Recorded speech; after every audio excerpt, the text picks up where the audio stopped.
안녕하십니까. K부동산 월드입니다.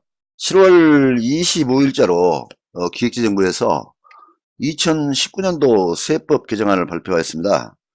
임대사업자라든지 고가 상가주택, 대형 토지가 딸린 수도권 단독주택 소유자들에게도 세금 부담이 더 늘어날 수 있는 그러한 내용들이 들어있습니다. 그래서 주택임대사업 그리고 단독주택에 대한 세제 개편 사항과 관련된 내용들을 발췌를 해서 몇 가지 설명을 드리도록 하겠습니다.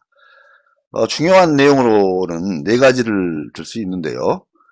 첫 번째로는 소형주택 임대사업자 세액 감면을 축소하고 적용 기한을 연장하는 내용, 그리고 주택임대소득의 주택수 계산 방법에 대한 개선사항, 세 번째로는 1세대 1주택 비과세 적용 대상 부수토지 범위를 조정하는 내용, 네 번째로는 고가 경영주택의 주택 부분과 주택 외 부분을 과세를 합리화하겠다 하는 그런 부분입니다. 그래서 이 네 가지를 중심으로 해서 설명을 드리도록 하겠습니다.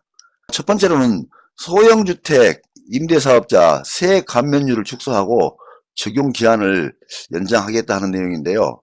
현행 법률을 보면 소형주택 임대사업자 세액 감면 내용으로는 대상으로는 등록 임대사업자의 소형주택, 그러니까 85평방 이하 6억 원 이하인 그 주택에 대한 임대소득 내용이 있습니다. 이 부분에 대해서 감면을 해주고 있는데요. 임대 기간에 따라 4년, 8년 이상일 경우에 30%, 75%를 감면해주고 있습니다.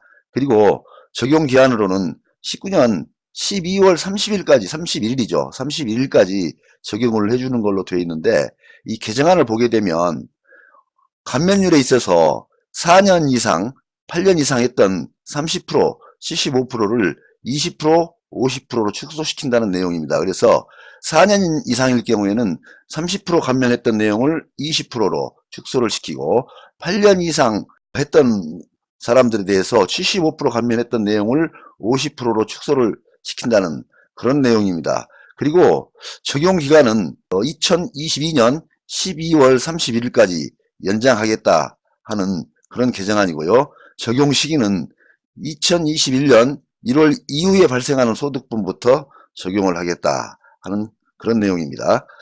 그리고 다음으로 주택임대소득의 주택수 계산 방법을 개선하겠다 하는 내용인데요. 현행 법률을 보게 되면 주택임대소득 산정 시에 공동소유주택의 주택수 계산 방법을 이렇게 하고 있습니다. 원칙적으로 최다 지분자의 소유주택으로 계산한다. 그러니까 지분자가 10명 있을 경우에 10명 전부에 대해서 주택을 소유를 하고 있는 것으로 그렇게 적용을 하지 않고 최다 지분자에 대한 소유주택 한 사람만 적용되는 걸로 그렇게 적용을 하고 있습니다. 그리고 최다 지분자가 복수인 경우에는 최다 지분자 간 합의에 따르되 합의가 없으면 각각의 소유로 계산한다. 이렇게 적용을 하고 있는데요. 개정안을 보게 되면 이렇게 변경이 됩니다. 아래에 보여지는 1번과 2번 중에 하나에 해당이 되면 소수 지분자도 주택수에 가산을 하겠다. 그런 내용입니다. 그래서 이 주택수에 가산이 되었을 때와 주택수에 가산이 되지 않았을 때는 상당한 차이가 있죠. 1주택인 상태에서 주택수가 하나 가산됐을 때는 1가구 1주택 비과세가 적용이 되지 않을 수도 있고, 조정지역에서는 2주택, 3주택에 대한 중과세가 적용되는 그런 변화가 올 수 있다는 내용입니다. 그래서 이 내용은 상당히 중요한 내용으로 판단이 되어집니다. 1번과 2번을 살펴보게 되면은 해당 주택에서 발생하는 임대소득이 연간 600만 원 이상일 때, 임대소득이 연간 600만 원이 넘게 되면은 그때부터는 주택수를 하나가 더 있는 것으로 가산을 하겠다 하는 그런 내용이고요. 기준 시가가 9억 원을 초과하는 주택, 그러니까 이제 고가주택이라고 볼 수 있겠죠. 그런 주택의 경우에는 지분이 30%를 초과하게 되면은 공유지분에 대해서 1주택으로 가산을 하겠다. 그러한 내용입니다. 다음으로 동일주택을 부부가 일정 지분을 소유하고 있는 경우에는 부부 중에 1인의 소유주택으로 계산하겠다 하는 내용입니다. 1번을 보면 부부 중에 지분이 더 큰 자의 몫으로 가산을 하게 되고, 두 번째로는 부부 지분이 동일한 경우에는 부부 사이의 합의에 따라 소유주택에 가산하기로 한 자의 주택으로 포함을 시키겠다. 그런 내용입니다. 여기 역시 적용 시기는 영시행일에 속하는 과세 기간분부터 적용을 하겠다. 이렇게 개정안이 나와 있습니다. 그리고 1세대 1주택 비과세 적용 대상 부수토지 범위를 조정하겠다. 이렇게 되어 있습니다.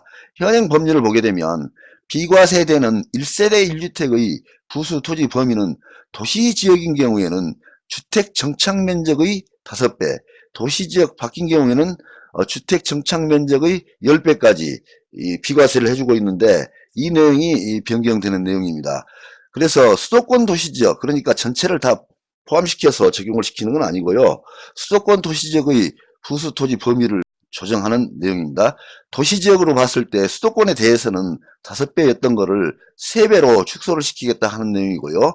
수도권 바뀐 경우에는 5배 그대로 유지를 하고 도시지역 바뀐 경우도 그대로 유지를 하겠다 하는 그런 내용입니다. 그래서 수도권 도시지역에 있는 그 부수토지는 그 나머지 토지에 대해서는 세금이 부과될 수 있다 하는 내용입니다.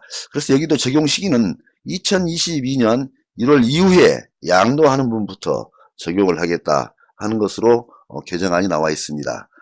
그리고 고가 경영주택의 주택과 주택 외의 부분 과세에 합리화를 시키겠다 하는 내용인데요. 고가 경영주택은 현행 법률을 보게 되면 실거래가 9억 원이 초과되는 경영주택의 양도소득금액 계산에 관련된 내용입니다. 경영주택이라는 것은 하나의 건물이 주택 플러스 주택 외의 부분으로 복합된 내용을 말하는데 통상적으로 주택 플러스 1층에 상가가 있는 경우 이런 경우를 겸용주택으로 파악을 하고 있습니다. 그런데 이 9억 원이 초과되는 겸용주택에 대해서는 별도로 주택과 분리해서 양도소득세 금액을 계산하겠다 그런 내용입니다.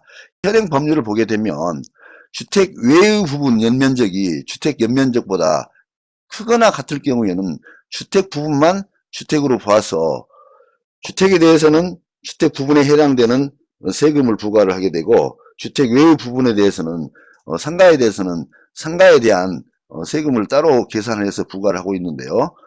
주택의 연면적이 주택 외의 부분의 연면적보다 클 경우에는 실제적으로 전부를 주택으로 봐서 주택 부분에 대한 세금으로 적용을 하고 있습니다.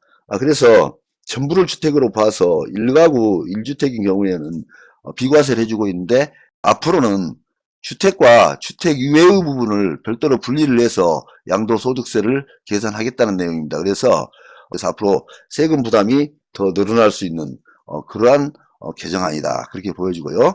적용 시기는 역시 2022년 1월 이후에 양도하는 분부터 적용한다. 그렇게 개정안이 나와 있습니다. 2019년도 세법 개정안에 보면 앞으로 소형 임대 사업자에 대한 소득세에 대해서 부과하는 소득세 금액이 늘어날 수 있다는 것이고 대형 토지가 딸린 수도권 단독주택 그리고 고가 상가주택에 대한 세금이 늘어날 수 있다 하는 내용입니다. 그리고 주택 수가 늘어나게 됐을 경우에는 1세대 1주택에 대한 비과세가 적용되지 않거나 또는 조정지역에서 2주택 이상자, 3주택 이상자에 대한 중과 규정이 적용이 될 수 있는 그런 내용들이 있기 때문에 잘 살펴보시고 세제 혜택을 받는데 손해를 보는 일이 없도록 주의를 하셔야 될 것 같습니다. 많은 도움이 되시길 바랍니다. 감사합니다.